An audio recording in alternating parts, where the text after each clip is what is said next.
आज हम भक्ति एवं पाप मुक्ति के खेल पर अपनी बातचीत रखेंगे। आम जन में यह धारणा है कि हम जो कुछ भी गलत कर्म करते हैं या पाप कर्म करते हैं उनके दुष्परिणाम या दुष्प्रभाव का उपशमन भक्ति करके कर सकते हैं। उनका यह भी मानना है कि हम ईश्वर की कृपा से इन सब चीज़ों से मुक्त हो सकते हैं।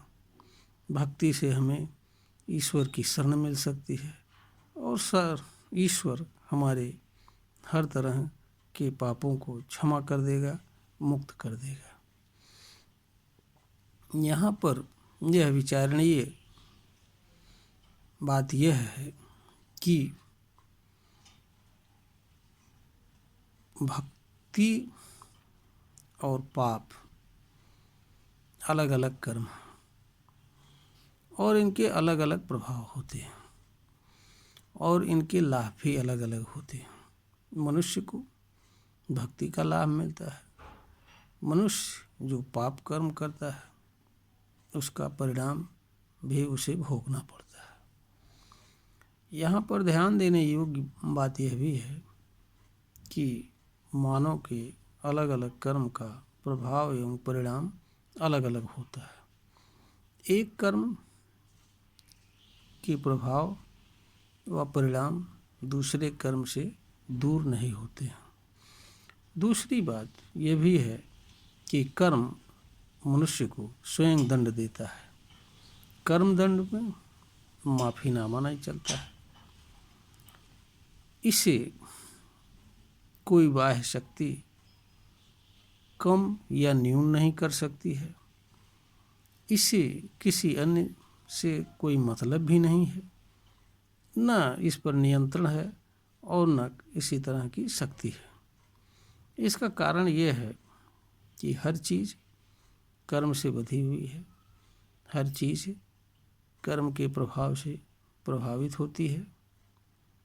कोई भी चीज़ ऐसी नहीं है जो कर्म एवं उसके प्रभाव से वंचित हो या वह कर्म से परे हो। हर चीज़ कर्म के अधीन है और कर्म के दुष्प्रभाव या परिणाम के भी अधीन है। यह बात मानव पर भी लागू होता है। मानव कर्म करने के लिए बाध्य होता है। मानव कर्म से विरत रहने की क्षमता नहीं रखता है और मानव जो भी कर्म करता है उसके दुष्प्रभाव या परिणाम से भी वंचित रहने की क्षमता नहीं रखता है, क्योंकि मानव का कर्म कभी व्यर्थ एवं निष्फल नहीं होता है। वह अपने गुण एवं कर्म स्वभाव के अनुसार अपना प्रभाव मानव के ऊपर छोड़ता है। इससे बचने का कोई उपाय नहीं है। हाँ, मनुष्य के पास कर्म के चुनाव की शक्ति है। मनुष्य कर्म का चुनाव कर सकता है और चुने हुए कर्म को कर सकता है। कर्म के चुनाव के माध्यम से मनुष्य ऐसे कर्म से दूर रह सकता है, विरत रह सकता है जो उसे पाप का दोषी बनाते हैं, जो कर्म उसके लिए गलत हों, और ऐसे कर्म का चुनाव कर सकता है जो उसके लिए कल्याणकारी हों, सुखद जीवन देने वाले हों, चाहे वह भक्तिजन्य कर्म हो या कोई अन्य कर्म हो। मनुष्य के भीतर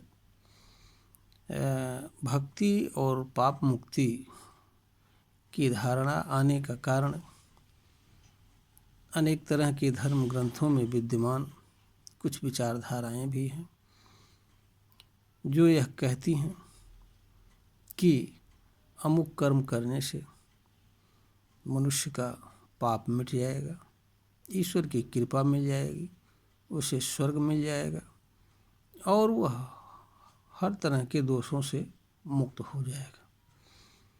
वस्तुतः इस तरह की विचारधाराएं मानव समाज पर धार्मिक दुकान सजाने, उन पर इनके माध्यम से शासन करने, मानव समाज का शोषण करने के लिए रखी गई हैं।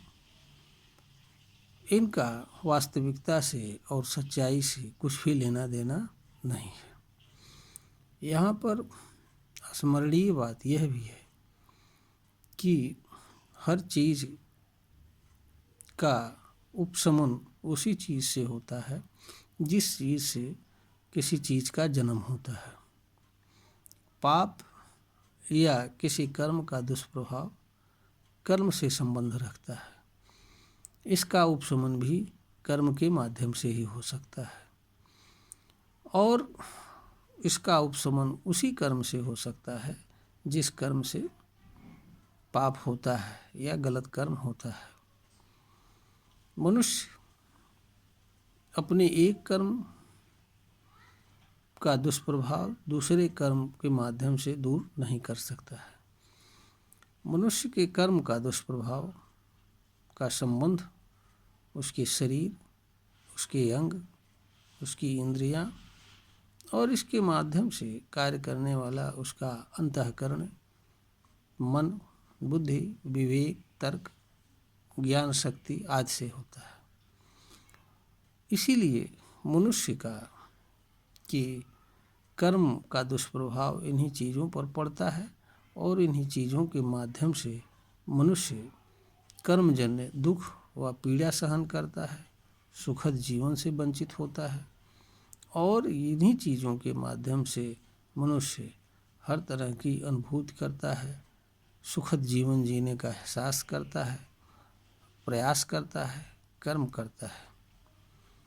तो मनुष्य को सच को समझना चाहिए, किसी ऐसी चीज़ पर विश्वास नहीं करना चाहिए जो सत्य से परे हो। इसलिए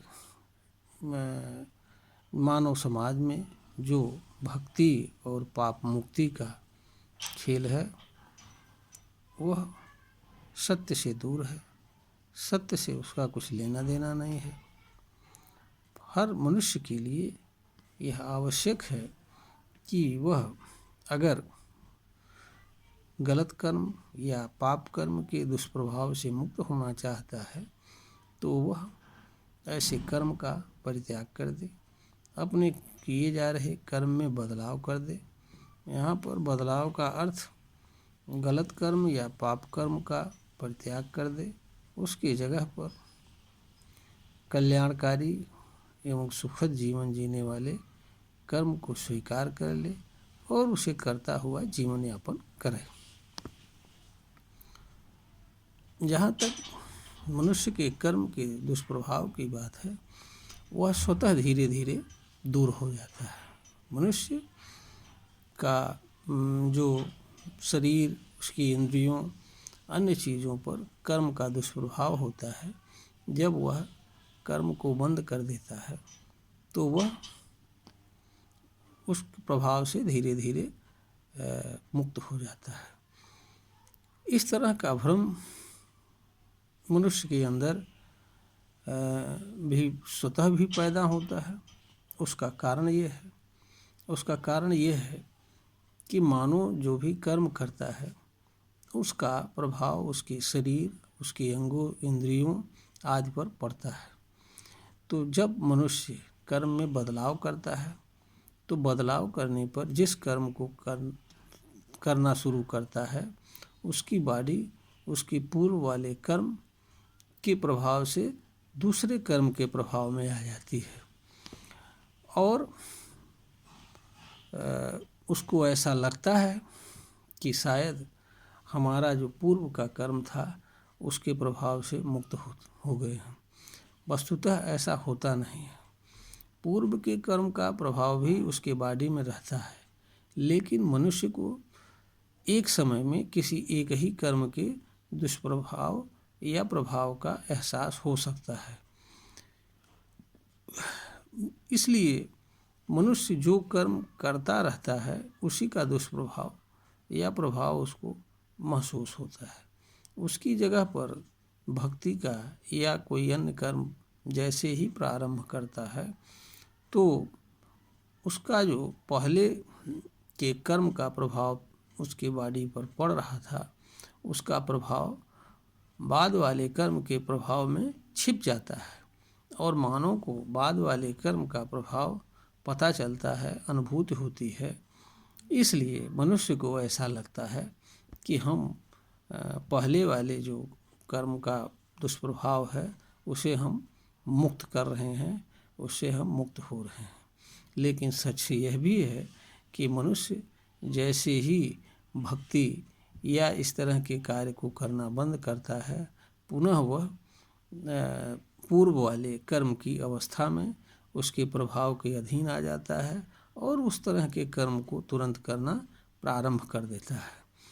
परिणाम यह होता है कि मनुष्य एक तरफ पाप कर्म, गलत कर्म करता है और दूसरी तरफ वह भक्ति में लगा रहता है कि हम इसके कर्म को नष्ट करें और पाप से मुक्त रहें।